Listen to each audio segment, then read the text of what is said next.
Et retour sur le plateau de 24 heures en Alsace, on va parler de ça, c'est Swelp. On est avec son créateur, Hervé Franz, comment allez-vous? Très bien, merci. On est ravis de vous accueillir, vous êtes capitaine des sapeurs-pompiers et Swelp, c'est vraiment tout nouveau, c'est novembre 2017, hein, ça n'a pas encore 3 mois. C'est une appli qui va sauver des vies, on va l'expliquer, on va faire une petite démonstration. L'idée est arrivée comment en fait? Alors très simplement, avec ma profession, je vois comment il est difficile d'appeler les secours, surtout quand ça nous touche de très près. Et puis les services de secours, eh bien, il faut que ce soit traité très rapidement quand il y a des alertes. Donc comment on peut aller très vite? Est-ce que c'est votre expérience du coup personnelle qui a amené cette idée?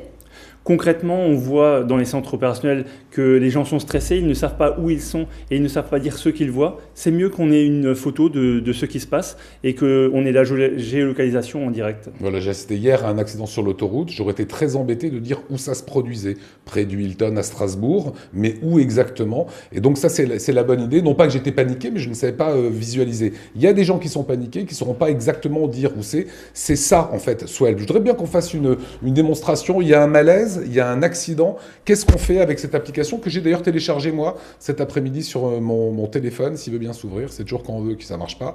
Voilà, si elle est là. Et donc on a strictement la même chose. Démonstration, si vous voulez bien, France. Démonstration, donc j'appuie pour alerter secours, je fais la photo géolocalisée. D'accord. Et après, je qualifie l'événement, par exemple un malaise. L'autre avantage, c'est que les personnes qui ont également l'application vont pouvoir être informées qu'il y a un malaise à côté. Il y a marqué là, alerte bien reçue. Voilà. Et tous ceux qui sont autour, par exemple, je suis moi-même secouriste, je vais dire j'aide parce que je sais où ça se passe et je peux être informé également. Et donc ensuite, on peut continuer à faire des photos, avoir d'autres informations pour porter secours plus vite. C'est une application solidaire en même temps. Donc la bonne idée, c'est d'abord la géolocalisation.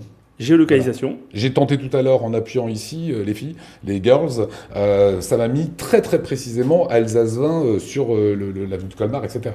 C'est le but d'avoir de la technologie qui soit très bonne. C'est 1 million d'euros le début de l'entreprise, l'application, le superviseur et notre centre 24 heures sur 24. C'est-à-dire que ça n'arrive pas chez les pompiers ou au SAMU, ça arrive chez Swelp. Ce que nous avons, c'est qu'on dépose en expérimentation dans le Haut-Rhin, directement chez les gendarmes, la police, bientôt les sapeurs-pompiers et très certainement le SAMU aussi. Ce que nous voyons, ils le voient et donc on enrichit l'alerte en même temps. Voilà. Est-ce que les services nous appellent après? C'est-à-dire j'active Swelp, j'ai vu un accident. Est-ce qu'on va m'appeler moi pour me dire donnez-nous des précisions sur la victime, sur le malaise? C'est possible. Les services, par exemple, le médecin du SAMU qui a besoin d'avoir des informations supplémentaires pourra lui demander à la victime des renseignements supplémentaires, par exemple sur un malaise. Si c'est un malaise cardiaque, eh bien là, une personne qui est couchée par terre, il y a un envoi immédiat. Et sinon, à la demande, on peut avoir des informations très précises. Donc s'il y a un envoi immédiat, par votre entremise, par Swelp.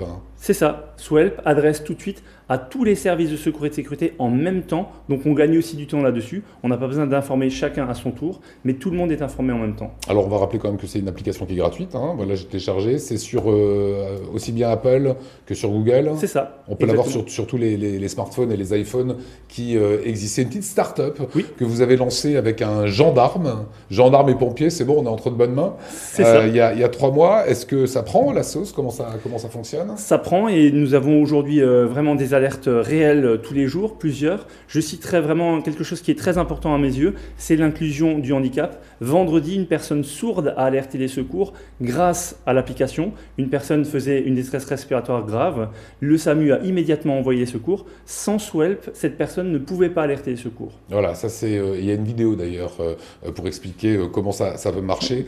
C'est évidemment celui qui ne peut pas parler, celui qui a un souci comme ça ne marchera pas. Aujourd'hui, pour que, on va dire, que ça prenne partout, il faut évidemment que ça se démocratise, j'ai tendance à dire. Exactement. Et nous, notre modèle économique, c'est comme vous l'avez avec des vidéos qui passent en fond, il y a évidemment l'urgence vitale qui est gratuite. Et nous avons un moyen de faire d'autres dispositifs pour des entreprises du privé.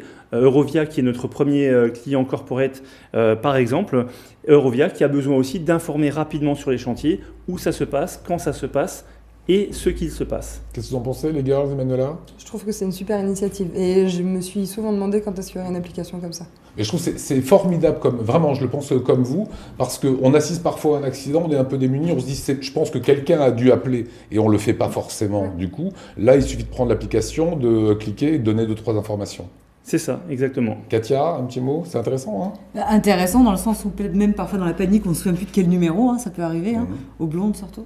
Non. Voilà. Vera, vous l'utiliseriez? Oui, bah oui, clairement. Voilà. C'est pratique, on a l'habitude, tous les jours on utilise plein d'applications, donc ça va en fait dans le sens. Voilà, aujourd'hui, on vous le déploie, c'est en Alsace, c'est un produit alsacien, c'est ma dernière question. Aujourd'hui, si ça devait s'étendre à toute la France, s'il y a un pépin, un accident à Paris, à Nice ou à Bordeaux, les gens vont arriver sur votre plateforme? Aujourd'hui, nous sommes déjà à Paris, à Nancy, à Bordeaux, avec l'Association des sourds, avec différentes sociétés. Nous avons des lycées à Tousqueras du côté de Toulouse, par exemple. On a suivi des coureuses, des sportives au Cambodge. En ce moment, le 4L Trophy. Nous avons des gens en Argentine, mais par exemple. Mais il faut beaucoup de gens derrière pour prendre les appels. C'est vrai, mais nous, on fait des choses beaucoup plus vite et on permet aux services de secours et de sécurité de traiter aussi beaucoup plus vite. Voilà, quand les pompiers et les gendarmes rentrent dans le service privé, c'est pas mal, c'est bien l'entrepreneuriat. Oui. Voilà, félicitations. Merci en tout cas, belle application, vous la trouvez sur à peu près tous les sites. Et j'ai mis effectivement 2 secondes, il faut donner son numéro de téléphone pour être géolocalisé.